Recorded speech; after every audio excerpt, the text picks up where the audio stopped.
प्रकार अलाउद्दीन खिलजी ने बाजार नियंत्रण जो अपनी नीति है उसको सफलतापूर्वक उसका संचालन किया। एक क्वेश्चन है कि सार्वजनिक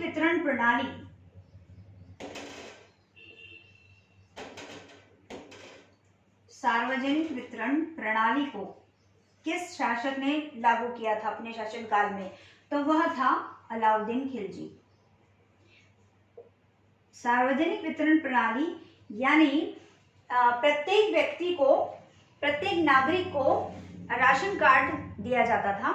राशन कार्ड के आधार पर ही वह सामान व अनाज प्राप्त कर सकता था, ले सकता था। इससे क्या होता था? इससे जितना भी अनाज है या जितनी भी वस्तुएं हैं उनकी आपूर्ति सही क्रम में चलती रहती थी। कभी भी अनाज की या वस्तुओं की कमी नहीं होती थी। तो सार्वजनिक वितरण प्रणाली अलाउद्दीन खिलजी ने सबसे पहले शुरू की, यानी राशन कार्ड प्रणाली भी आप इसे कह सकते हैं। और बाजार अधीक्षक के तौर पर जैसा कि हम बात कर चुके हैं, उसने मलिक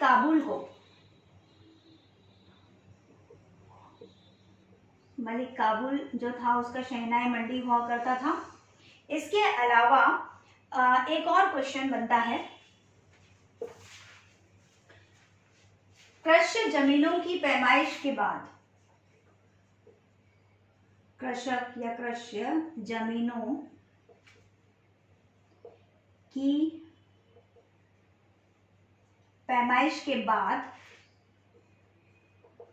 जमीन की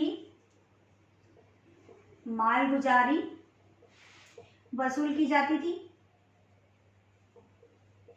यानी इनमें से कौन सही है, कौन सा ऑप्शन सही है, इस तरह से क्वेश्चन आ सकता है। दूसरा, उसने लगान को अपनी पूरी सल्तनत में ही लागू किया।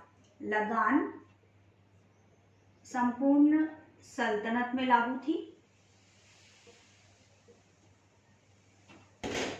और तीसरा ऑप्शन था, उसने प्रांतों के गवर्नरों के अधिकारों को समाप्त किया। उसने प्रांतों के गवर्नरों के अधिकारों को समाप्त कर दिया। तो इसमें से कौन सा ऑप्शन सही है, आइए देखते हैं। जैसे कृषक जमीनों की पैमाइश के बाद जमीन की मालगुजारी वसूल की, यह बिल्कुल सही है कि उसने पैमाइश जो है, जमीन की पैमाइश की जो प्रथा है वह लागू कर दी।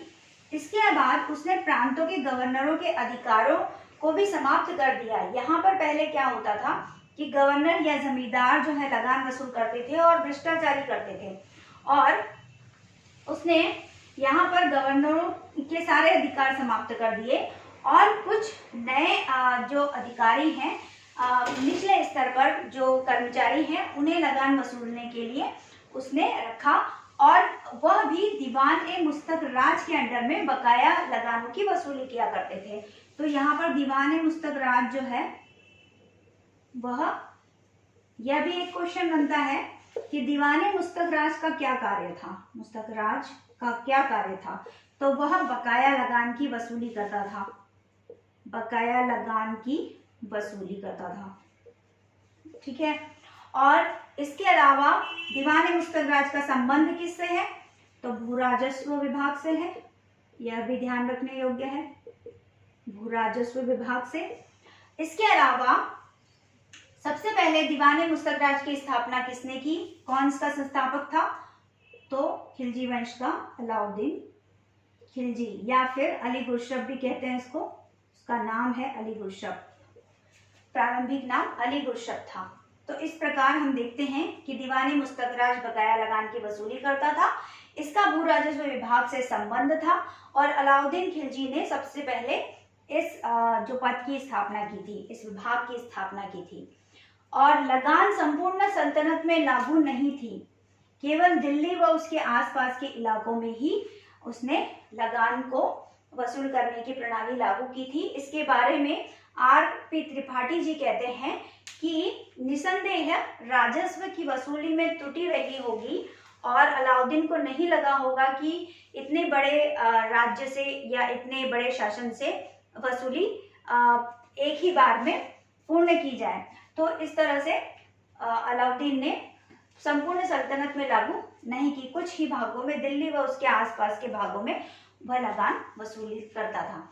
तो इस प्रकार एक और क्वेश्चन है कि दीवाने मुस्तकरात जो है वह किससे संबंधित था, यानी एक तो भू राजस्व विभाग से संबंधित था, दूसरा विशाल प्रदेशों को खालसा भूमि में परिवर्तित कर दिया था अलाउद्दीन खिलजी के समय में, तो यह भी दीवाने मुस्तकरात से संबंधित है। और आरपी त्रिपाठी जी जो कहते हैं राजस्व में त्रुटि, यह तो मैं आपको बता ही चुकी हूँ। तो इस प्रकार हमने अलाउद्दीन की बाजार नियंत्रण नीति, मूल्य नियंत्रण नीति को समझा और हमने एग्जाम से रिलेटेड कुछ क्वेश्चंस भी किए। तो आशा है आपको यह समझ में आया होगा।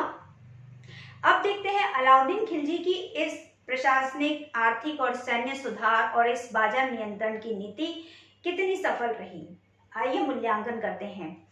देखिए, डॉक्टर आशीर्वादी लाल श्रीवास्तव जी कहते हैं कि निसंदेह उसकी यह नीति जो है वो काबिले तारीफ है, लेकिन इससे व्यापारियों और हिंदुओं को काफी नुकसान हुआ, क्योंकि व्यापारी उसके पूर्णतः अधीन हो गए कि उन्हें पर्टिकुलर एक हिस्सा ही माल का रखना पड़ता था जनसंख्या के क्षेत्र में। इसके अलावा उसकी जो व्यवस्था थी वह कठोर दंड व्यवस्था थी। जैसे यहाँ पर बर्नी उल्लेख करता है कि जितना भी व्यापारी यदि कम तौल करते थे माल का, तो उनके शरीर का मांस उतने ही तौल का निकाल लिया जाता था।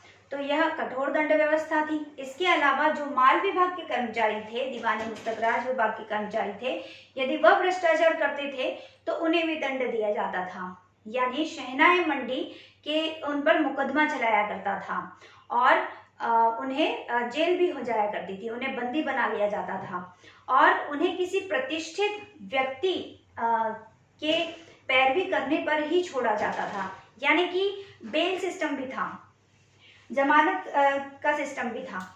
तो इस तरह से हमने यह देखा। इसके अलावा यदि हम बात करें हिंदुओं की, तो हिंदुओं पर करों का भार काफी अधिक था। उन्हें 50% तक जजिया कर उनसे वसूला जाता था। उनकी चल और अचल संपत्ति पर भी कर लगाए जाते थे। तो इस प्रकार से उसके शासनकाल में जनता सुखी भी थी और कुछ वर्ग जो थे वो काफी नाराज भी रहे। तो इस प्रकार अलाउद्दीन खिलजी ने सबसे अधिक समय तक, खिलजी वंश का वैसे तो कहा जाता है कि यह ऐसा एक वंश था जिसने सबसे कम समय तक शासन किया दिल्ली सल्तनत में, क्योंकि और सबसे अधिक समय तक तुगलक वंश ने शासन किया। तो इसके बारे में यह कहा जाता है कि 20 वर्ष तक इसने जो शासन किया वह सफलतापूर्वक अपनी नीतियों की वजह से शासन किया और अंत में 1316 में उसकी जलोदर से मृत्यु हो जाती है। और इसके पहले एक क्वेश्चन और बनता है कि 1315 में दीपालपुर का जो गवर्नर है वह नियुक्त करता है, दीपालपुर का गवर्नर नियुक्त करता है वह गाजी मलिक को। तो 1315 में दीपालपुर का गवर्नर वह किसे नियुक्त करता है, यह क्वेश्चन बनता है। का गवर्नर वह अलाउद्दीन खिलजी किसे नियुक्त करता है,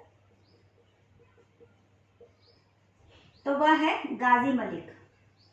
और गाजी मलिक यानी गयासुद्दीन तुगलक के बारे में, जिसने 1320 में तुगलक वंश की स्थापना की थी। एक और प्रश्न बनता है कि इनमें से कौन ऐसा सैन्य विभाग का कर्मचारी था, अलाउद्दीन खिलजी का ऐसा कौन सा सेनापति था जिसने बाद में तुगलक वंश की स्थापना की, तो वह था गाजी मलिक। यह भी ध्यान रखने योग्य फैक्ट है। आशा है आपको यह समझ में आया होगा। धन्यवाद।